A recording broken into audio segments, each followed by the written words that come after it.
Abre sua Bíblia lá no no Evangelho de Lucas, capítulo 17. Lucas, capítulo 17. Temos aí esse tema, servos inúteis, né? Uma frase forte, né? Servos inúteis. E o texto que a gente vai ministrar é o texto de Lucas, capítulo 17, versículos 7 ao 10. Na verdade, é uma parábola, né? Lucas 17, do 7 ao 10. Quero oferecer esse culto de ações de graças pela vida do Vitor, está fazendo aniversário hoje. Ele já tinha falado que não ia poder estar, está com a família ali comemorando, mas deixar aqui registrado nosso amor pela vida do Vitor, da Tailine. E ele recebeu um presentão, né? Acho que é o pai mais novo da igreja, né? Assim, mais recente. E Deus abençoe a vida do Vitor. Então, Lucas, capítulo 17, versículo 7 ao 10. Deixa eu marcar meu tempo. Se você quiser acompanhar aqui no telão. Diz assim: qual de vós que, tendo um servo que esteja arando ou cuidando das ovelhas, lhe dirá, quando ele chegar do campo, vem agora e sente-se para comer? Ao contrário, não dirá, prepare o meu jantar, apronte-se e sirva-me, enquanto como e bebo. Depois disso, você pode comer e beber. Será que ele agradecerá ao servo por ter feito o que lhe foi ordenado? Assim também vocês, quando tiverem feito tudo o que for ordenado, devem dizer, somos servos inúteis, apenas cumprimos o nosso dever. Amém? Senhor, nós lemos a Tua palavra, nós lemos essa parábola e nós pedimos ao Senhor que nos ajude, que abra o nosso entendimento, que nos faça compreender aquilo que o Senhor quer falar conosco, aquilo que o Senhor colocou no meu coração, que não haja nenhuma dificuldade, Pai, que eu não venha atrapalhar, Pai, aquilo que o Senhor quer falar com a Tua igreja. Assim eu oro em nome de Jesus. Amém. Irmãos, eu quero aproveitar também para... Meu pai vai assistir daqui a pouco, ele está no culto lá, na Bahia, e dizer para o meu pai que eu o amo muito. Eu já falei para ele isso hoje, que eu louvo a Deus pela vida dele, ele é uma referência na minha vida, ele é uma referência no meu ministério. Eu sou apaixonado pelo meu pai. Amém? Queria deixar registrado aqui. Irmãos, a vantagem, ou não sei se é vantagem, de ter 46 anos, é que eu vivi a época ainda onde... Vou usar o termo aí, crente, evangélico, protestante, onde nós éramos ainda minoria no Brasil. Estávamos entre as minorias, né? Então, eu nasci em 75, 80, a gente era minoria. A gente sofria muito para se declarar crente. Então, já tinha palavrões para a gente no colégio. Primeiro dia de aula... Para um crente era terrível, não era, Júlio? Júlio também cresceu lá comigo na Ilha da Conceição. Era terrível o primeiro dia de aula para um crente. Estudar era horrível, porque você sofria bullying o ano todo. E é interessante a gente falar isso, porque quem chega agora não pega esse ambiente, não entende isso. Por isso que nós temos que ter muito respeito por toda a minoria. Não no sentido ideológico da coisa, né? Dessa guerra. O cristão não tem que entrar em questões de guerra ideológica, mas ele tem que ter sensibilidade, isso ele tem que ter. E como eu vivi lá atrás e passei, né, por situações difíceis, que não se compara a muitas pessoas, né? Não se compara a muitos homens de Deus. O que eu vivi não foi nada, eu estou só aqui falando, mas vivi muita coisa, muito preconceito. Então, isso tem que trazer para nós hoje esse cuidado, essa tolerância. Tolerância religiosa não é concordar com o outro, teologicamente, até porque não faz sentido. Senão, todo mundo vai se tornar uma coisa só. Você tem pontos de discordância, claro, mas você dá o outro direito de culto, de prestar o culto dele, de ter a crença dele, de não o ofender, de não bater, não jogar pedra, não, nada disso. Calma aí. Cada um tem direito. Isso é maravilhoso. Se nós temos uma coisa maravilhosa no nosso país, é essa liberdade. Então, nós temos sim que repudiar qualquer tipo de atitude contra minorias. Então, na década de 80, nós sofrimos muito. Minhas irmãs, e ainda tinha um problema lá naquela época, que era os usos e costumes eram muito rígidos. Então, a gente cresceu, mulher não usava calça jeans, por exemplo. Minha mãe, para embarcar com meu pai viajava, maré mercante, meu pai chamava minha mãe para viajar com ele. Ele tinha esse direito, né, de levar a sua esposa. E a família, nós já viajamos várias vezes de navio com meu pai. Então, mas nem sempre a gente podia por causa do colégio. Então, meu pai chamava minha mãe. Minha mãe tinha que embarcar, às vezes, no navio no largo. O que é navio no largo? É um navio lá no meio do mar. Aí a lancha pegava lá os tripulantes, aí o familiar, e levava para o meio da Bahia lá, de Guanabara, ou seja, onde fosse, os Santos, em outro país, e levava até o navio, e tinha aquela escada chamada de quebra-peito, acho que é isso o nome, que é aquela escada de madeira, de uma corda do outro lado, e várias madeiras fazendo degrau. Ali no casco do navio, desce, porque você não tem como colocar uma escada de alumínio. Hoje em dia até tem, né? Mas naquela época era assim. Então ela vinha de barco, a maré batendo, e pegava na escada, vai agora, e vai. Imagina minha mãe fazer isso de saia. Pensa nisso. Meu pai constrangido lá em cima, e porque não podia usar calça. Até uma hora que minha mãe fala, não, isso é bem pior do que eu ficar de saia. E a gente despertou para isso. Começou a se questionar. Minha mãe, não, vou botar uma calça, que eu estou passando vergonha. Então, ainda tinha esse agravante. Minhas irmãs iam fazer aula de educação física de saia. Imagina, aí o que acontecia? Os garotos vinham, suspendia aquela saia. A saia era aquela saia rodada, meu irmão, do colégio. Botava espelho. Então, quem era evangélico sofria demais. Ninguém queria ser evangélico, não estava na moda. E como que é hoje? Eu peguei um nome como referência. Sasha é evangélica hoje. Sasha é nossa irmã em Cristo. Né? Então, hoje, nós estamos o quê? Na moda. Mudou muito. Então, eu consegui ver eu vivi essa época lá e vivi essa época de hoje. Então, nós tínhamos lá na década de 80, 90, essa realidade. Hoje, nós já está tendo agora aí o censo, né? Provavelmente vai ficar ali registrado que nós já empatamos ou já nos tornamos maioria de protestantes. Então, levávamos urina na cabeça, fazer culto na praça era um terrível. A gente adorava fazer culto, né, Júlio? Era culto na praça da Ilha da Conceição, do ponto final do 15.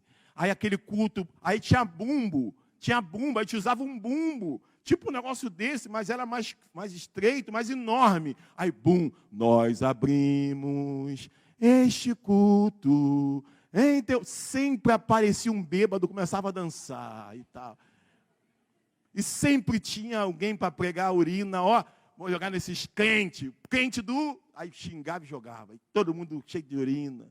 Minha mãe, uma vez fazendo evangelismo, uma pessoa pegou, abriu o portão, soltou um Rottweiler em cima da minha mãe, com criança, era difícil. E tem estados do Brasil aí, Dani, que fez missões, Dani foi em alguns estados, que o negócio era bem pior.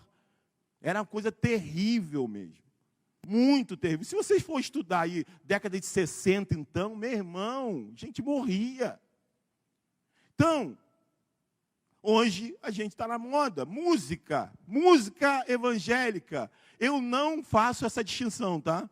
Eu não faço distinção entre música gospel ou música secular, como o pessoal chama. Para mim, música é música, tá? Eu vejo música por qualidade. Claro que na liturgia eu vou usar música gospel, música de adoração a Deus. Mas no dia a dia eu não faço distinção entre música secular e música gospel. Para mim, é música boa ou música ruim. Se a música é ruim, eu não ouço. Se a música é boa, eu ouço. Né? Então, isso é meu, tá? Então, mas, vamos lá, vamos voltar aqui para o nosso segmento, então. Na década de 80, eu tenho que falar da minha época, né? Não estou falando antes. Meu irmão, a coisa era restrita. Restrita. Você não ouvia na rádio, só se fosse uma rádio evangélica, que chegou bem depois.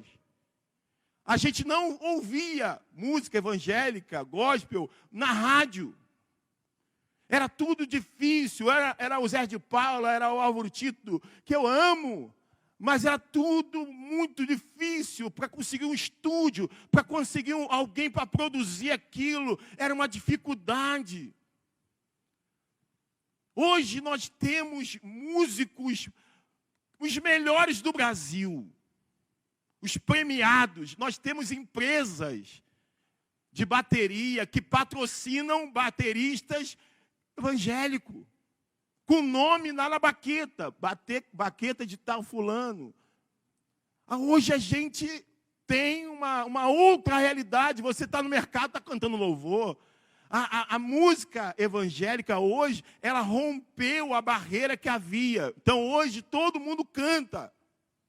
Mas na minha época, quando a gente via um cantor, quando a gente via o Rebanhão, na época, na televisão, aquilo era um evento, saia todo mundo correndo para a sala. E olha, o Rebanhão está num programa tal, e aquilo não havia essa abertura. Não havia essa abertura. Então hoje, a coisa está diferente. Hoje é normal você encontrar um cantor que se declara evangélico no programa de televisão. As coisas mudaram muito. As igrejas, como eram? Meu irmão, a igreja que eu cresci, que meu pai se converteu, na cantina, tinha mais rato do que membro de igreja. Barata era uma coisa normal. Né, Júlio? Era uma simplicidade, tudo era difícil, tudo era complicado. A sala das crianças era no porão. Ainda existe até hoje, Júlio, esse porão. Fui lá, aí o pastor, não, tem um porão lá, e mostrou. A igreja está linda agora, está enorme. Mas antes era tudo difícil. Hoje tem uma banda, uma orquestra na Igreja Assembleia de Deus, onde eu cresci. Uma orquestra com músicos da Marinha, na Aeronáutica, na Polícia Militar. Sabe, a coisa mudou, mas na época era tudo difícil. Hoje as igrejas, meu irmão, tem aquelas torres que levantam câmera. Tem igrejas que tem torre com câmera, que vai, uma coisa assim que você não consegue dimensionar, sabe, uma qualidade, uma estrutura que você fala assim, não é possível. São catedrais grandes, uma coisa assim impressionante. Ou seja, imagina isso, gente. Eu vi tudo isso acontecer. Então, que você que está chegando agora, você pegou essa realidade. Mas quem vem de lá de trás sabe que houve isso. E aí a minha pergunta é a seguinte: isso é bom ou ruim? Né? Essa é uma grande pergunta aí. Será que isso é bom ou será que isso é ruim? Eu botei qual a vantagem disso e qual a desvantagem disso. Eu estava conversando com uma pessoa na rede social e a pessoa estava muito ferida, muito machucada, muito assim escandalizada com o ambiente que nós temos vivido no meio evangélico, cristão, protestante, sei lá. O cara lá estava revoltado. E aí eu ia conversando com ele, falando, rapaz, mas olha, a gente tem que fazer a diferença. Se você vê isso tudo, se isso te incomoda, você deve ser o agente de transformação a partir de você. Não adianta você criticar, falar e você não se posicionar. Se você, como tantos, faz o caminho qual? Eu saio desse meio porque esse meio não presta. E você vai ficar aonde? Ou seja, você tem que entender que você também é imperfeito. E você se posiciona, você tem assim, busca o fruto do Espírito na sua vida. Você busca ter testemunho na sua vida e você começa a mudar a sua volta. E o lugar que Deus te colocou, numa igreja local, você pode fazer a diferença. Mas muita gente vê todos esses escândalos. E elas se retraem e dizem, olha, não presta, está tudo acabado, nenhuma igreja presta, não tem pastor sério, não tem nada e tal, e se afasta.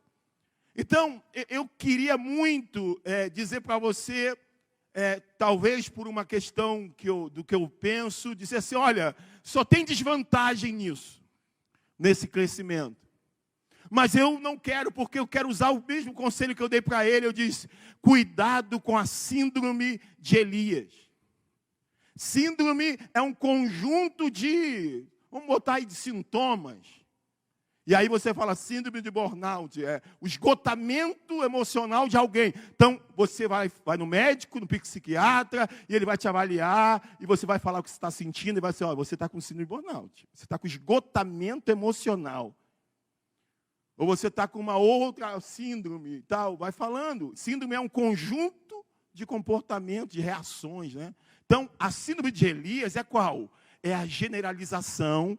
Então, Elias generalizou. Ninguém sobrou. Derrubaram os altares e acabou. Só sobrou eu. Só eu que sobrou, Senhor.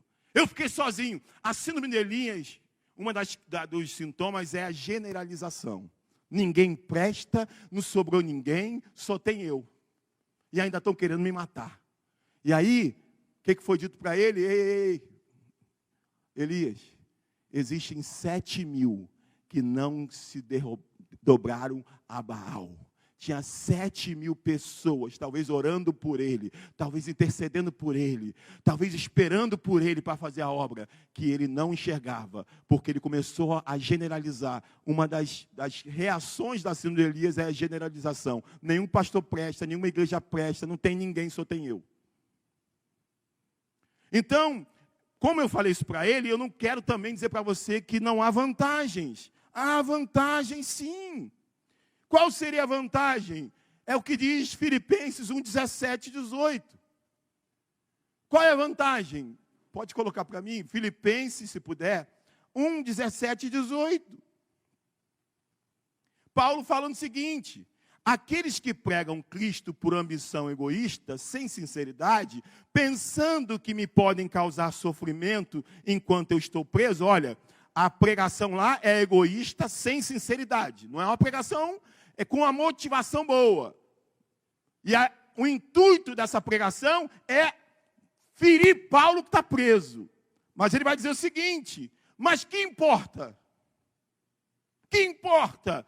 O importante é que, de qualquer forma, seja por motivos falsos ou verdadeiros, Cristo está sendo pregado, e por isso me alegro, de fato, continuarei a alegrar-me. Ou seja, mesmo com toda a corrupção, mesmo com todas as loucuras, de alguma forma o Evangelho, o nome de Jesus Cristo está chegando. Ninguém poderá usar desculpa dizendo, eu não ouvi, eu não sei. E não, tem para todos, tem de todas as formas, ainda que às vezes com uma intenção não tão boa. Então essa é a vantagem. Qual seria, pastor, a desvantagem? A desvantagem, qual seria a desvantagem? Eu creio que é a mesma coisa que está lá em Gálatas, capítulo 1, dos 6 e 7. Gálatas 1, 6 e 7. Qual a desvantagem desse crescimento evangélico, disso tudo e tal? Qual a desvantagem? Está aí, ó. Paulo dizendo para a igreja, eu estou admirado, eu estou perplexo que vocês estejam abandonando tão rapidamente aquele que os chamou pela graça de Cristo para seguirem outro evangelho, que na realidade não é o evangelho. O que ocorre é que algumas pessoas os estão perturbando, querendo perverter o evangelho de Cristo. Então, se há uma desvantagem nesse crescimento, é a distorção do evangelho. Há uma distorção. Há pessoas que você conversa e a teologia dela é esquisita. É uma teologia que você não consegue entender. É uma coisa de doido. Não há coerência, não há nada. E a minha ideia aqui é trazer a sua consciência para esse tipo de evangelho, entre aspas, que Paulo diz que isso não é evangelho, para que você e eu possamos olhar para a gente, porque não tem jeito, gente. Isso contamina a gente. Isso contamina a nossa compreensão. Não tem jeito. Isso chega, sabe por quê? Sabe o que nos influencia e influenciou muito? Sabe por que a gente cresceu tanto no Brasil? A música teve um papel muito grande. Lá a igreja renasceu em Cristo, falando a nível do Brasil. Com aqueles SOS da vida, era um evento anual de jovens, usando o rock, usando a música, sabe? Com bandas incríveis. e que atraía os jovens, atraía multidões. E aquilo foi crescendo, aquilo foi se expandindo. Essa geração aí hoje são homens aí de 60 anos, 50, 40 e poucos anos, que foram ganhos ali naquele ambiente dos jovens. E aquilo foi crescendo, e aquilo foi se expandindo. E aí começou a crescer, e depois veio bandas como a que a gente cantou aqui, né, Diante do Trono, e várias bandas e que usaram a música, e a música tem esse poder forte de influência. Agora, há um problema também nisso. Por quê? Porque muitas vezes nós cantamos canções que teologicamente eram terríveis. E que, sem perceber, nós estávamos compreendendo um evangelho esquisito através do que a gente estava cantando. E isso a gente vai absorvendo e a gente vai tendo um entendimento. Olha, eu quero de volta o que é meu, Jesus. Eu determino o que eu quero de volta o que é meu. É o meu direito. Eu fiz o que eu podia fazer, eu cumpri meu voto e agora restitui. Eu quero de volta o que me pertence. Que Deus vai te exaltar, que Deus vai te dar, que você é a cabeça, você não é a cauda, que quem te viu passar na prova e não te ajudou, quando vê você na bênção, eles vão se arrebentar. Isso vai trazendo uma compreensão errada. Você começa a lutar contra a carne e sangue, quando a Bíblia diz que a nossa luta não é contra a carne e sangue. Eu tinha uma pessoa, um amigo, que quando ele ouvia essa música, um amigo não, um colega de trabalho, quando ele ouvia essa música, tocando na rádio, do nosso escritório, ele pegava, às vezes o celular de alguém ali tocando, ele pegava o celular de quem fosse, entrava numa salinha e ficava lá escutando e chorando, se acabava de chorar. Porque ele tinha lá uma situação complicada e alguém tentou assassiná-lo, tentou atirar nele. E ele tinha uma sede de vingança, porque aquela pessoa quase tirou a vida dele. Então, quando ele ouvia essa música, ele pegava o celular da pessoa, entrava e começava a chorar. E ali, uma hora Deus vai me vingar. Ele tinha feito uma coisa terrível, mas ele não levava isso em consideração. Então, a música, livros famosos. Tem um livro chamado Caçadores de Deus. Como que eu li o livro te deixava maluco. Você, rapaz, eu quero isso, mas era uma fantasia. Benny Hinn, ou seja, Benny Hinn falava da confissão positiva. Isso vendia. Chegar na livraria evangélica, qual o livro que mais vende aqui? Eram essas coisas. A Divina Revelação do Inferno. Livro mais vendido. É alguém que teve a experiência de ser arrebatado aí no inferno. Isso vai gerando uma teologia esquisita. Uma compreensão e uma relação com Deus estranha. A partir do que eu canto, a partir do que eu leio. A teologia da prosperidade fez um estrago terrível. E tem feito ainda hoje. Hoje, qual é a moda? A teologia coach. Que é aquela coisa que coloca dentro de você. Está dentro de você. Está dentro de você. Eu vou te potencializar. Gente, eu odeio quando eu vejo. Eu vou destravar. Olha, se você fizer inscrição nesse curso, eu vou te dar uma chave para abrir não sei o quê, não sei o quê, não sei o quê. Você vai achar riqueza, você não sei o quê. Então, tudo isso, seja através da música, seja através dos livros, seja através de grandes personagens, vai distorcendo o que a gente conhece como evangelho. Aí, tudo isso para a gente ir para o texto, que o texto é curto, tá? Então não se preocupe. Tudo isso para a gente vir para o texto de novo. Pense nisso agora. Ninguém é desprovido de influência. A maior besteira é alguém dizer assim, vamos pensar fora da caixa. Isso não existe. Todo mundo está inserido em algum pensamento, em alguma ideia.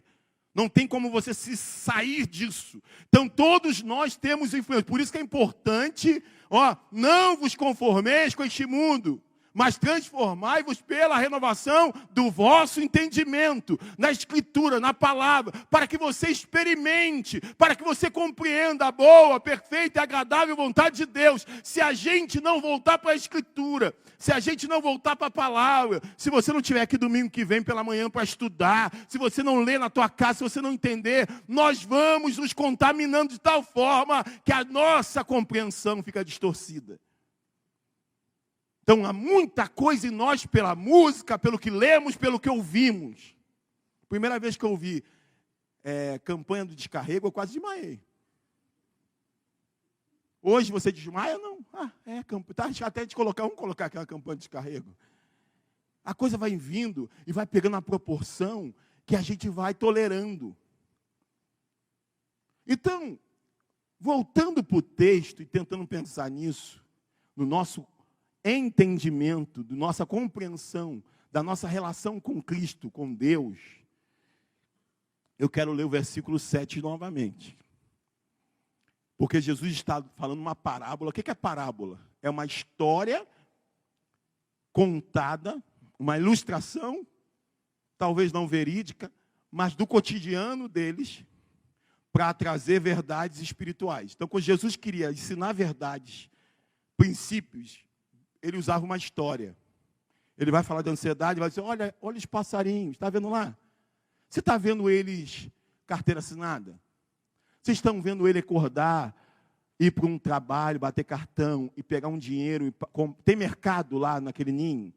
Eles têm isso, uma estrutura assim? Não. Quem os alimenta?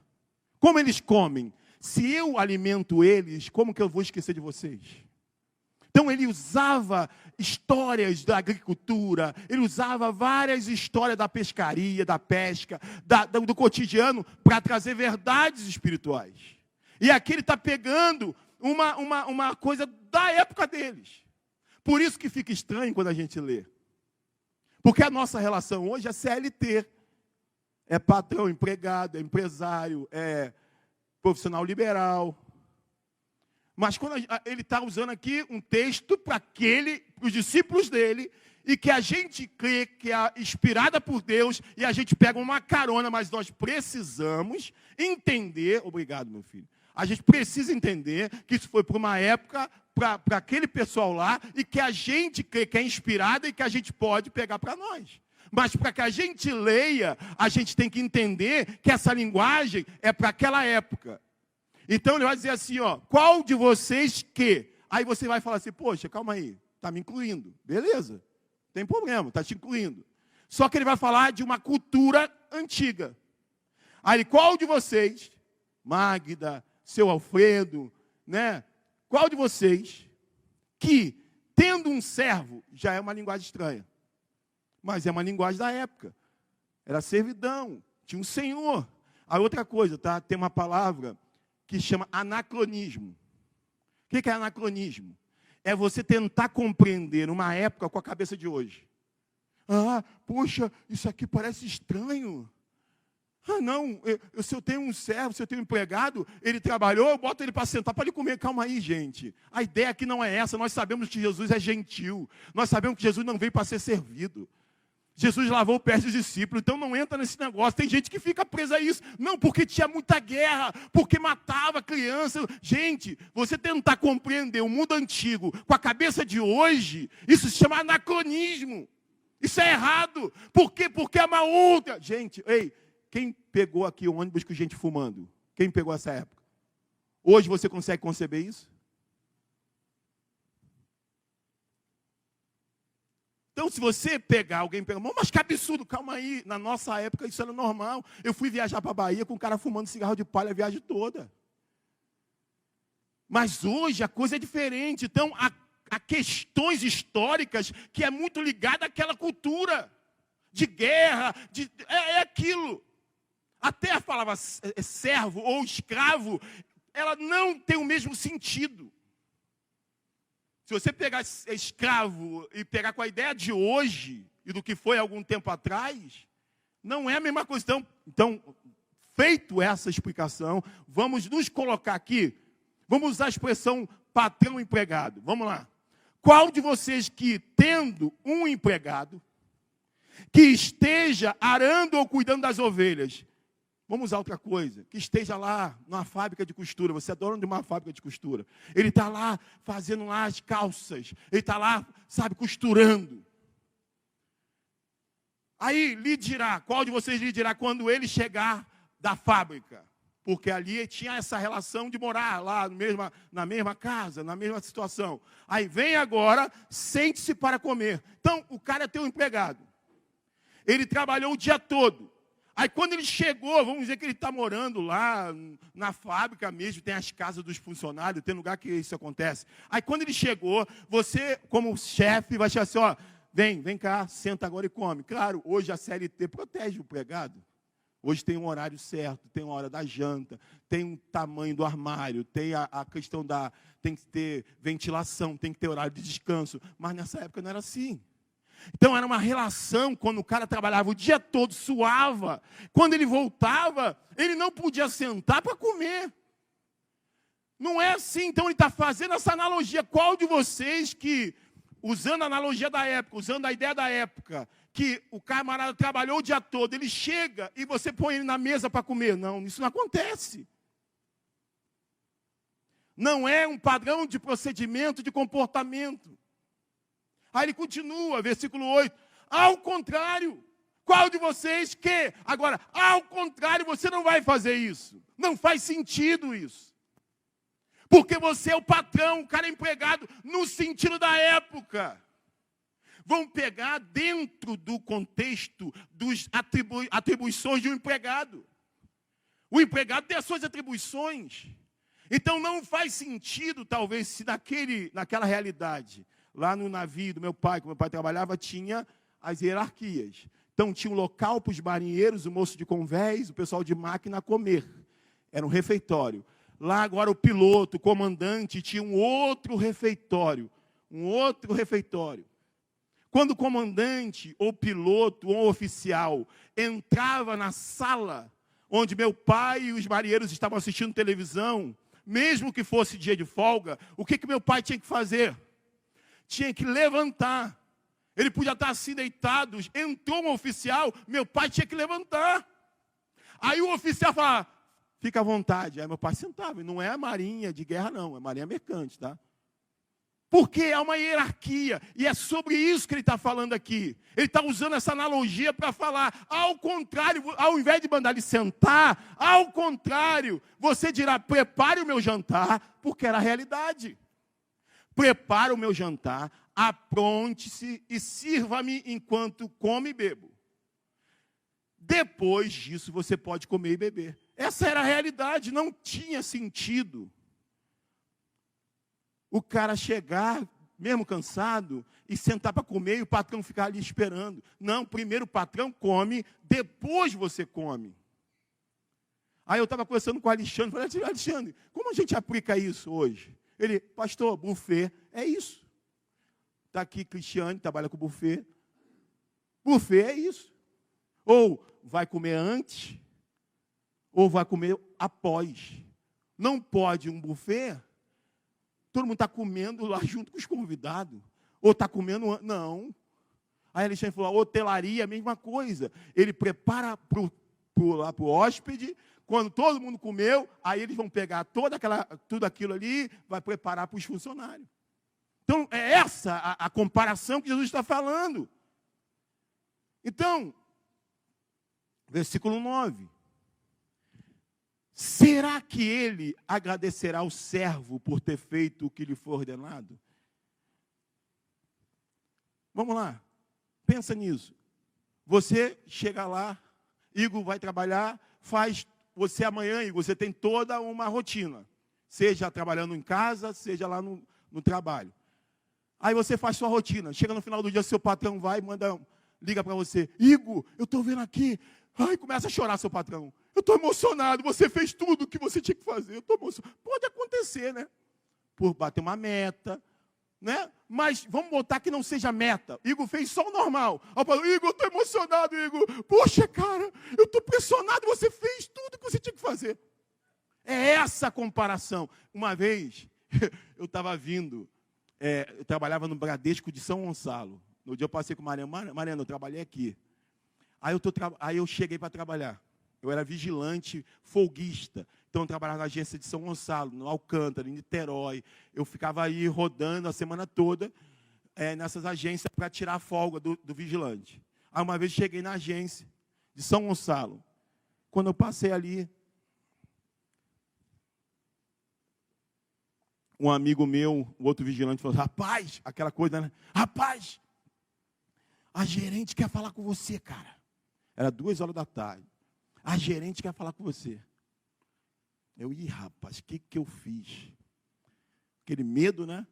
A gente era terceirizado, qualquer coisa, ela ligasse para a empresa, tirava a gente. Então a gente vivia com medo, né? Você ficava ali naquela tensão, tinha que tomar cuidado, tudo. Todo tinha que fazer o que eu recebia para fazer. Né? Eu tinha que fazer o quê? Cumprir. Eu tinha uma tarefa. Qual era?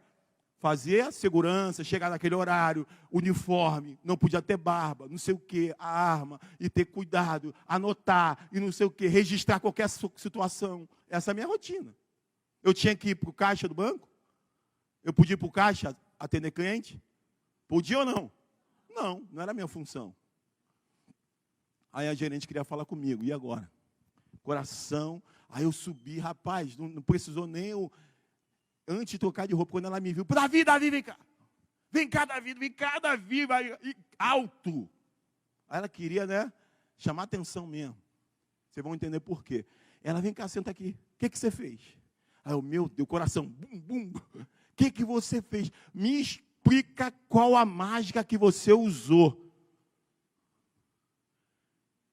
Cara, Davi, o que você fez na estufa? A estufa parece outra. Eu cheguei a pensar que tinham comprado uma estufa nova. Sabe o que tinha acontecido? Eu trabalhei nessa mesma agência no final de semana. E o que aconteceu no final de semana? Eu, ocioso, sem ter muito o que fazer, eu fui lá na Copa, vi a estufa podre. Imagina uma coisa suja, queijo grudado, uma coisa terrível. Anos sem limpar aquilo. O pessoal botava a pizza ali, coisa nojenta. O que eu fiz? Filho da Maria José, né? Ah, não, tirei da tomada, desmontei, vac, pega detergente, tem bombril? Tem, vai bombril, sozinho, irmão. Coisa de maluco. Quando eu acabei, eu até fiquei meio assustado. Falei, rapaz, será que vai funcionar? Porque eu tenho isso, sabe? Eu lavo o ventilador e não funciona mais. Eu dou banho no ventilador, pô. Ó, não é só eu não, Patrícia é a mesma coisa. Eu estou lavando, meu pai sempre... vai funcionar ainda? Eu fiz a mesma coisa. Aí quando eu liguei, esquentou, Raquel. Esquentou, falei, opa, não estragou. Mas ao mesmo tempo bateu um temor. Porque eu falei, rapaz, está chamando a atenção. Mas eu nem imaginei, esqueci aquilo, morreu. Então ela estava impressionada porque a estufa estava um brinco. E aí ela queria usar aquilo para dar uma alfinetada em quem? No pessoal da limpeza. Essa era a minha atribuição? Era? Não. Por que ela me elogiou? Porque eu fiz algo que não era minha atribuição. Ela não estava chorando porque eu era vigilante. Ela não estava chorando, emocionada, aí me elogiando, porque eu estava em pé ali com a arma. Porque não faz sentido elogiar alguém pela função que ele faz, pelas atribuições dele.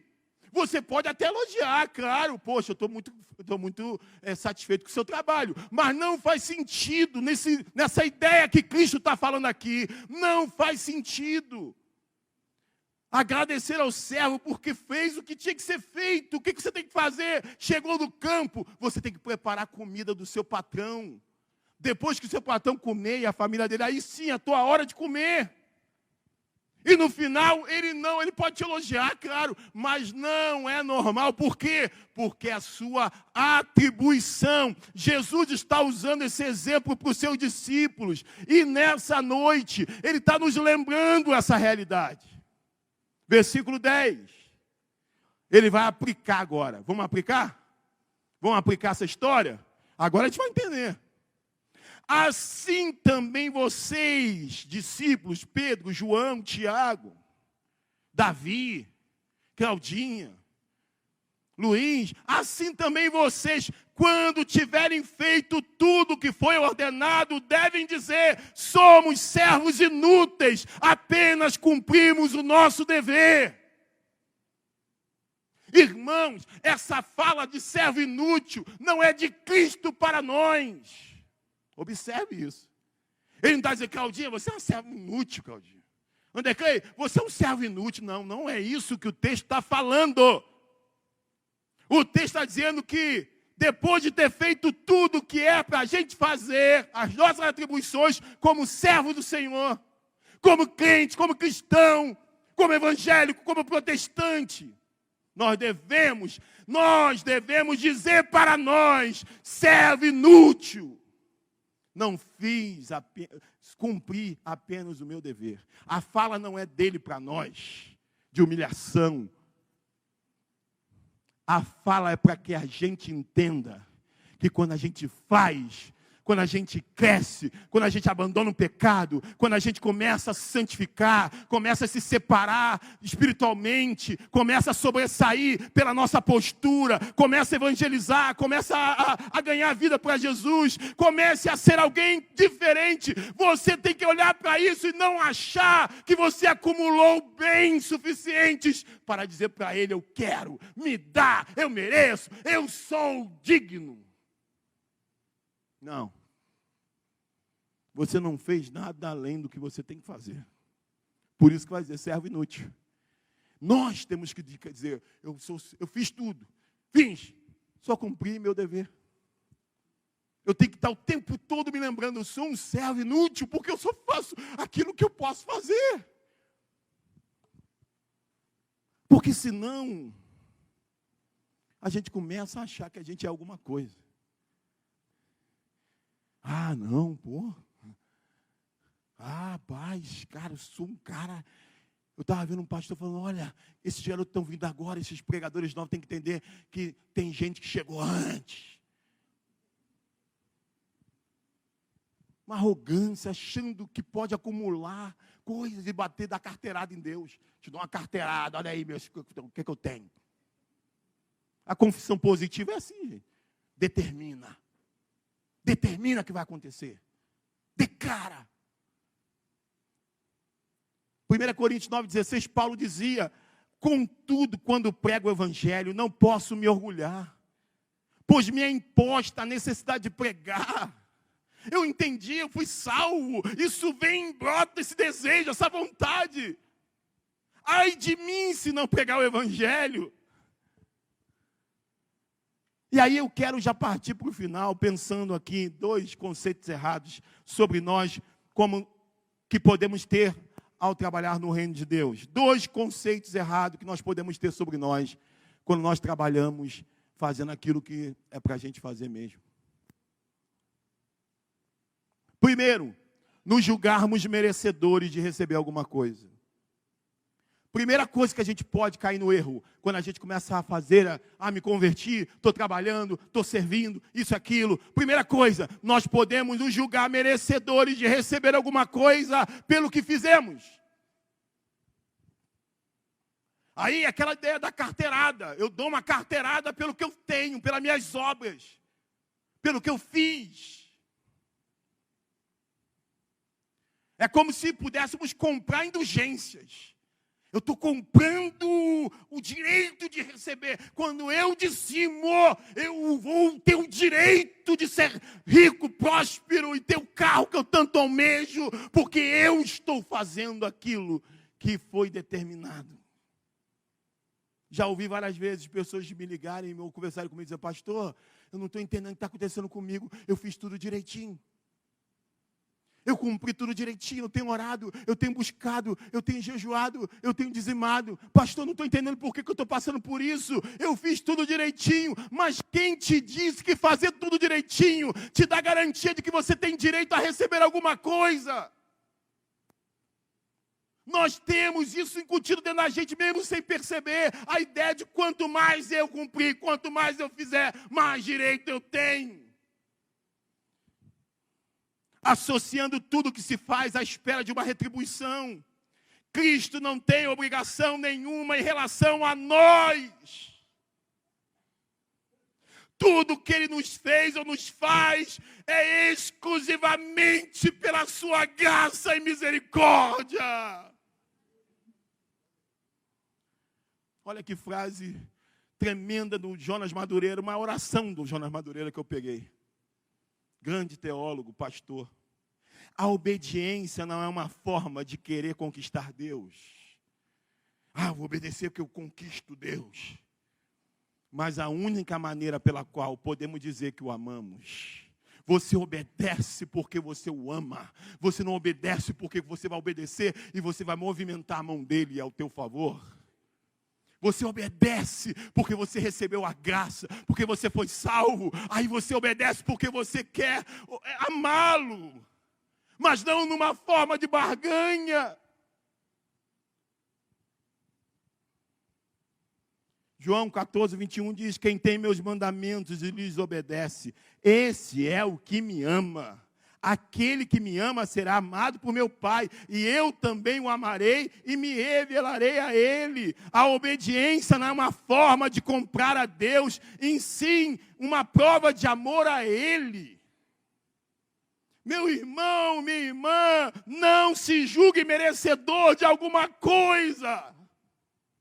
Esse é o problema hoje, por isso que nos veem tanto como arrogantes, como prepotentes, por isso que pessoas olham para ele, não quero nem ficar perto, porque nós deixamos de compreender quem nós somos, e se tem uma coisa que nós somos em Cristo é que nós não somos merecedores de coisa alguma, todos pecaram, todos estão destruídos da glória de Deus. Segundo ponto, outro conceito errado que nós podemos ter depois de trabalhar, depois de fazer só o que nos deve. Nos julgar superiores. Poxa, meu irmão, eu sou servo de Deus, eu sou varão, rapaz. Sou varão, eu sou um homem de Deus. Sai de perto, não toque em mim. Não fica perto de mim. Aí tem aquela parábola do fariseu e cobrador de imposto, né? O fariseu, que é o religioso, o cobrador de imposto, que é visto como ladrão. O fariseu foi até a presença de Deus, lá em Lucas 18, versículo 9. O que aconteceu? Lucas 18, 9. Alguns que confiavam em sua, o quê? Olha aí, própria justiça. E desprezavam os outros.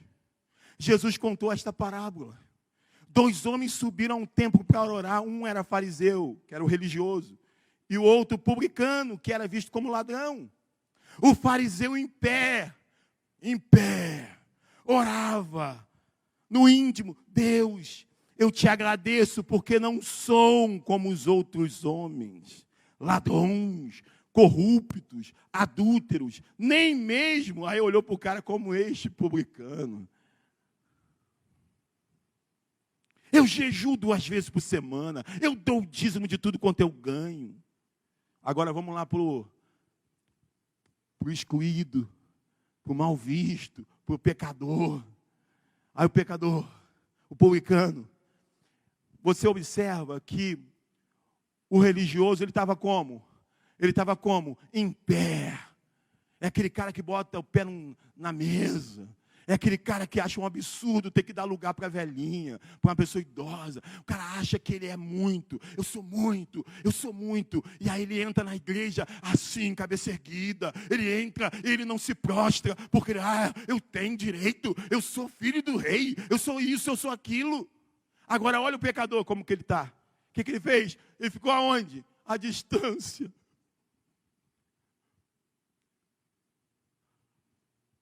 Nós temos que buscar isso, irmãos. Mesmo estando, uma coisa que eu peço, Senhor, me dá esse coração, mesmo eu estando dentro. Faço parte dos que estão dentro. Eu sou muito mais parecido com um fariseu do que com um publicano, Senhor. Mas me dá esse coração que não usa da função ou de por ser cristão, do direito de estar de pé, com petulância. Me dá esse coração que não consegue nem se aproximar de longe. De longe. Olha que coisa incrível, irmãos. Ele nem ousava olhar para o céu. Enquanto um olha, enquanto um fala, eu determino, eu tenho direito, eu dou dízimo, eu isso, e eu aquilo. O outro fica longe e nem mesmo olha para o céu. Ele se sente, ele entende que ele é pecador, que ele é miserável. Ele olha para baixo. Ele bate no peito. Porque mais uma vez não conseguiu. Porque mais uma vez pecou. Porque mais uma vez não conseguiu. Ele bate no peito. Ele tem consciência do seu pecado. E ele dizia: Deus, tem misericórdia de mim que sou pecador. Aí Jesus vai dizer: eu digo que este homem, esse, e não o outro, foi para casa justificado diante de Deus. Pois quem se exalta será humilhado, e quem se humilha será exaltado. Termino. Primeiro nós falamos de duas posturas que nós podemos ter ao fazer o que nos é determinado. Primeiro, nos julgar merecedores de receber alguma coisa. Segundo, nos achar superiores. E agora eu quero falar de duas para terminar e para a gente orar. Duas coisas que a gente não pode se esquecer ao trabalhar no reino de Deus. Primeiro, nós não podemos nos esquecer nunca de quem nós éramos. Quem eu era. E quem eu era não é quem você era da bebida que você bebia, da droga que você usava, da prostituição que você estava. Tem até um pouco, sim. Mas o princípio não está nisso. Porque eu podia olhar, eu sou evangélico desde criança. Não sei nem o gosto da cerveja, nunca bebi. Nunca fumei, só quando era criança que eu peguei o cigarro lá, me dei mal. Fiz besteira, fiz, claro, mas eu posso querer avaliar pelo meu histórico. Ei, a ideia não é essa aqui não, irmãos. Ei, você tem que entender quem você era no sentido do plano de salvação. Quem você era. Esse que está o nosso problema. Nós não conhecemos a nossa antiga condição diante de Cristo, diante de Deus. Por isso que gente se converte e diz: não me arrependo de nada que eu fiz, não. Até que eu não fui mal, não. O cara está convertido, está dizendo que não se arrepende. Porque ele não entendeu o plano de salvação. Do plano de salvação, nós merecíamos condenação. Efésios 2:11. Esse é o penúltimo ponto que eu vou falar. Então, você precisa trabalhar e nunca esquecer quem você era. Eu podia pegar a Bíblia, Romanos, vai falar muito disso, mas eu vou pegar só aqui, Efésios 2:11. Portanto, Elias, portanto Davi, portanto Ana, portanto Elisângela, portanto Márcio, portanto Paulo, portanto Sheila, portanto Jéssica, portanto, lembre-se que anteriormente vocês eram gentios por nascimento, vocês nem do povo de Israel eram.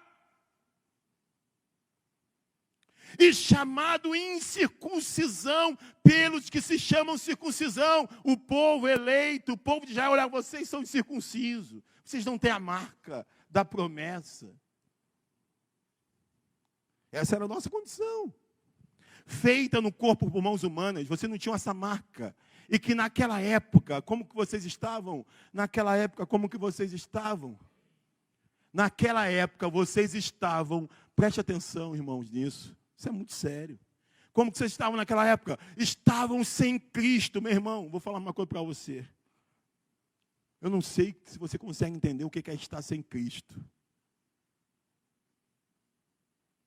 Alguém já definiu o inferno como a ausência dele, de Cristo. Não precisa ter fogo, não precisa ter nada. Se ele não está presente, é um inferno. Viver sem Cristo é viver sem sentido, é viver sem paz, é viver sem desejo de levantar, é viver sem desejo de viver. Estávamos sem Cristo. Imagina o que é estar sem Cristo. Se você não entender isso, você nunca terá essa consciência. É preciso ter a consciência do que você era. E você era alguém sem Cristo. O que mais? Separados da comunidade de Israel. Você não fazia parte da comunidade de Israel. sendo estrangeiros quanto às alianças. Vocês eram estrangeiros, vocês não tinham aliança da promessa. Não falei? Sem Cristo é sem esperança, irmão. Sem Cristo é sem esperança. Sem Cristo é sem esperança. Comamos e bebamos, que amanhã morreremos. Viver sem Cristo é loucura. Viver sem Cristo é acordar e dizer: o que eu vou fazer? Sem esperança. E sem Deus, sem Cristo e sem Deus, sem Cristo e sem Deus. No mundo pecaminoso, jaz do maligno, sem Cristo e sem Deus no mundo, é viver sem esperança. Essa era a nossa antiga condição. Mas agora,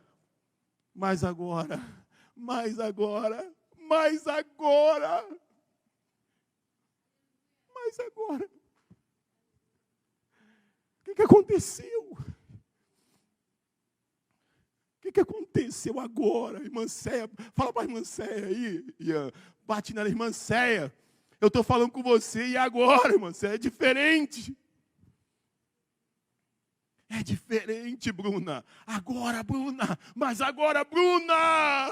Em Cristo Jesus, Bruna, você que antes estava longe, foi aproximada mediante o sangue de Cristo. Oh, aleluia!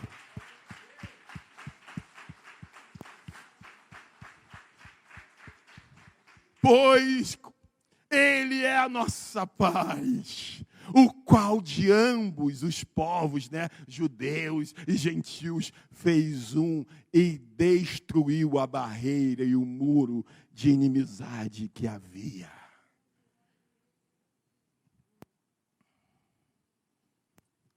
Toda vez, lembre-se disso, quem você era.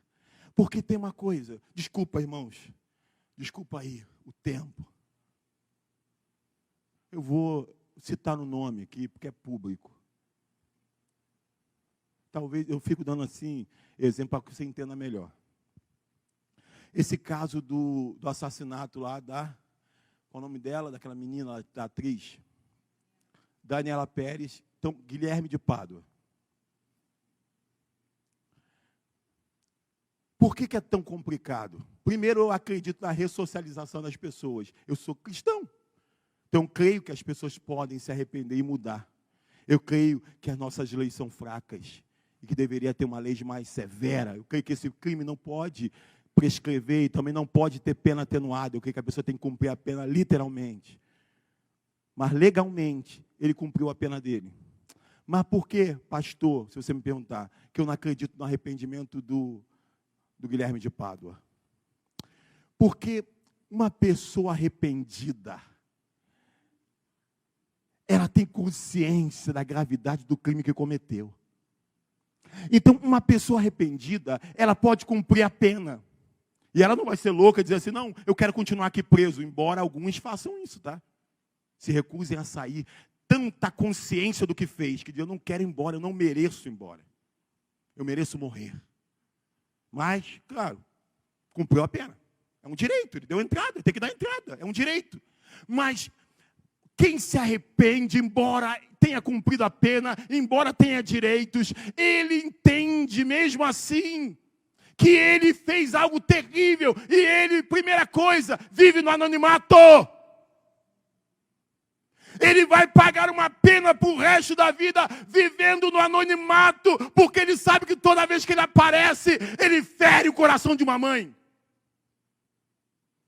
A ponto da própria pessoa que sofreu o agravo diz: vem cá que eu te perdoo, porque eu estou vendo que você está arrependido. Por quê? Você se isola, você não tem rede social, você entendeu tanto o agravo que você não tem a petulância de bater boca com a pessoa que você feriu e matou. Que matou a mãe. A mãe está morta porque não tem como, irmãos. O cara tem a petulância de bater boca. Ah, meu pastor pediu para eu ficar quieto. Obediência, meu pastor, eu vou sair um pouquinho nas redes sociais. Isso é arrependimento, irmãos. João Batista diz, tenha frutos dignos de arrependimento. A lei me liberou, eu estou livre, mas eticamente, na minha consciência, eu sei que o que eu fiz foi grave, e eu me recolho. Eu vou pregar o evangelho, primeiro não aceitarei título nenhum, eu não posso, porque o pastor tem que ter um bom testemunho. Paulo diz, um dos requisitos do pastor, do presbítero, que tenha bom testemunho da sociedade, que tenha bom testemunho. Não faz sentido isso. Irmãos, Paulo, quando ele está defendendo o seu apostolado, ele vai dizer, eu não sou digno de ser chamado apóstolo, embora eu seja, eu não sou digno, eu tenho a consciência do que eu fiz, eu persegui a igreja. Paulo não justificou o que ele fez, dizendo que era ignorância. Não, ele tinha consciência do crime que ele tinha cometido. E ele diz, eu não sou digno de ser chamado apóstolo, eu sou chamado apóstolo pela graça do Senhor. Então, quando a gente tem a consciência de quem nós éramos, isso tem que trazer um comportamento para a gente diferente. Nós não podemos ter nariz empinado, nós não podemos falar, é isso mesmo. E nós não podemos ver alguém em aflição ou em pecado e querer pisar na cabeça da pessoa. Porque dos sintomas de quem entende o que era, ele é misericordioso porque foram com ele. É a parábola do credor incompassivo. Nós fomos, entenda uma coisa, na parábola do credor incompassivo, nós somos aquele que devia mais. Como assim, pastor? Se está falando de um credor incompassivo, de um que devia muito dinheiro. Na parábola, sempre você será o que devia. Muito dinheiro. E as pessoas à sua volta serão sempre as que devem menos. Porque é o princípio de quem entendeu o plano de salvação. Nossa dívida era altíssima. Então, mantenha a consciência dos efeitos do que você cometeu, de quem você era. Nunca perca de vista. Não importa se você bebeu pouco, se você não se prostituiu, se você... Não, a ideia não é essa. Eu estou falando do pecado lá de Adão, que passou a todos os homens e que nos fez inimigos de Deus. E que pelo sangue de Jesus, você foi lavado e perdoado. Você tem que ter essa consciência. Toda vez que você entrar aqui, toda vez que entrar aqui, você olhe de longe primeiro. Você olhe para o chão primeiro. Você se humilhe primeiro. Sempre. Mas ele já me perdoou. Sim, ele já te perdoou. Mas de você para ele, você não pode esquecer quem você era. E nem o próximo. Quando o próximo estiver sujo, arrebentado, você vai dizer, meu irmão, eu vou ficar aqui com você. Sabe por quê? Eu já fui assim. Eu vou ter misericórdia sempre de você, porque eu sei quem eu era.